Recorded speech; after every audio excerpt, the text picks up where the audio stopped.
আছি নরসিংদী। আমাদের সিলেট যাওয়ার কোনো পূর্ব পরিকল্পনা ছিল না। দুপুরের খাবার শেষ করে মেলায় ঘুরছিলাম, এমন সময় জাহিদ ফোন দিয়ে বলতেছে তারা নাকি সিলেট যেতে চায়। কি আর করা, আমাদেরকেও যেতে হবে। 1 মিনিটের মধ্যে সিদ্ধান্ত নিয়ে 2 মিনিটের মধ্যে ব্যাগ কাঁধে ঝুলিয়ে আমি আর শাকিলের বাড়ি থেকে রওনা করি নরসিংদী স্টেশনের উদ্দেশ্যে। আমরা এখন যাচ্ছি স্টেশনে, সেখানে জাহিদ মাসুম আমাদের অপেক্ষায়।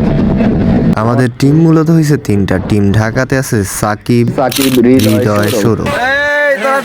স্টেশনে আছে জাহিদ মাসুম। যেহেতু আমাদের কোনো পূর্ব প্রস্তুতি ছিল না, তাই ট্রেনের টিকিটও কাটা হয়নি, এটাই স্বাভাবিক। আমরা স্টেশনে আসছি, এখন জাহিদকে কল দিচ্ছি, দেখি ওরা কোথায় আছে। একসাথে হয়ে তারপর আমরা আমাদের জার্নি স্টার্ট করব। এখন মাগরিবের আজান দিবে, শীত শীত করতেছে, সবার গায়ে নর্মাল ক্যাজুয়াল পোশাক, যার কারণে একটু শীতের ভয় পাচ্ছি আর কি। ওই তুই স্টেশনে কোন পাশে? ওই বেটা,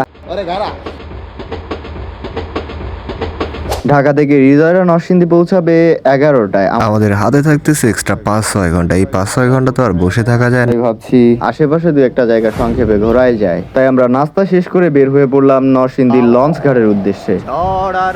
রাতে জায়গাটা দেখতে চমৎকার। লঞ্চ ঘাটে তো এখানে আসছি, রাত হইছে। আর হঠাৎ করে মনে হইলো যে আমরা সিলেট যাব।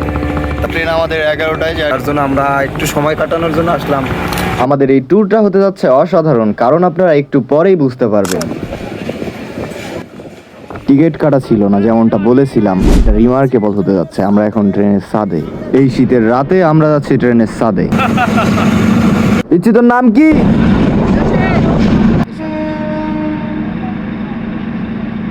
ট্রেনের ছাদে যাওয়াটা অবশ্যই ঝুঁকিপূর্ণ এবং দণ্ডনীয়, তাই আমি এটা কারোর জন্যই সাজেস্ট করি না। জসিম আমাদের সাথে কয়েকটা ইনফরমেশন শেয়ার করছে, যার মধ্যে একটা ছিল এরকম ছাদে যাওয়ার সময় গাছের ডালের সাথে বাড়ি খেয়ে পরে মানুষটা নিচে পড়ে যেয়ে মারা যায়, সামথিং লাইক দ্যাট। আরও অনেক রিস্ক তো থেকেই যায়, তো এটাতে উঠতে আসলেই আমি নিরুৎসাহিত করছি। শীতের রাত, ট্রেনের ছাদে এই শীতের প্রকোপ বেড়ে গেছে আরো কয়েক গুণ। বাতাসটা সরাসরি এসে আমাদেরকে হিট করতেছে। শীতে অলরেডি আমরা কাঁপতে শুরু করছি। তো সব মিলাই বলতে চাই এটা একের। পরে যেয়ে আমরা ভৈরবে নেমে যাই, কারণ পরবর্তী জায়গাগুলোতে আরো গাছের ডালপালা বেশি, তাছাড়াও শীত অনেক বেশি করতেছে আমাদের, আমরা সহ্য করতে পারতেছি না, যার কারণে আমরা ভৈরবে নেমে যাই। জার্নির লেভেল 2। এখন আমরা ভবিতে এসে দাঁড়ায় আছি।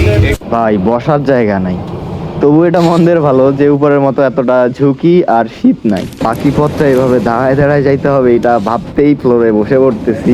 এটাও ভালো, অন্তত ফ্লোরে তো বসতে পারতেছি। এসব বাদ দিলেও এখানে সবচাইতে বড় সমস্যাটা হচ্ছে টিটি। শ্রীমঙ্গল রাত 3:57 এসে আমরা পৌঁছাই এখানটায়। এই পুরা সময়টাতে টিটি আসছিল একবার, সেই সময়টাতে আমরা যে যার মতো লুকাইছিলাম, ধরতে পারে নাই। ফাইনালি শ্রীমঙ্গলে এসে বসার সিট পেলাম। অতপর কাকঢাকা ভোরে পৌঁছালাম সিলেট। মাত্র আমরা সিলেটে নামলাম। সিলেট স্টেশনে একটু সাইড দিয়ে বের হইতে হয়েছে, তো যার কারণে আপনাদেরকে দেখাইতে পারি নাই। এখন আবার ওই দিকেই যাইতে হচ্ছে। স্টেশন দিয়ে বের হওয়ার সময় টিকিট না থাকায় মাসুম আটকাইছে টিটি, আমাদের দিয়েছে চিঠি, কল। সেখানেই যাচ্ছি, এটা কোনো কথা? গেলাম, জরিমানা দিলাম, চলে এলাম। আমাদের মধ্যে একটা ডিবেট চলমান, যেটার টপিক হচ্ছে টাকাটা কি টিটি মেরে দিবে নাকি ফান্ডে জমা করবে, আরো কেন কিভাবে ধরা পড়লো এই প্রসঙ্গ নিয়ে। আরো সিদ্ধান্ত হলো আমরা এখন কোনো হোটেলে উঠতেছি না, আমরা সরাসরি যাব সাদা পাথর, শান্তির ছেলেগুলো। 75 টাকা মাস কলম হৃদয়ের জন্য। আমরা এখন যাচ্ছি নাস্তা খাইতে, যেখান থেকে শেষ হবে আমাদের জার্নি বাই ট্রেনের স্বাদ। শুক্রিয়া, এটা ছিল পার্ট 2। পার্ট 3 অলরেডি আপনারা দেখে ফেলেছেন। শুক্রিয়ার সাথে থাকার জন্য।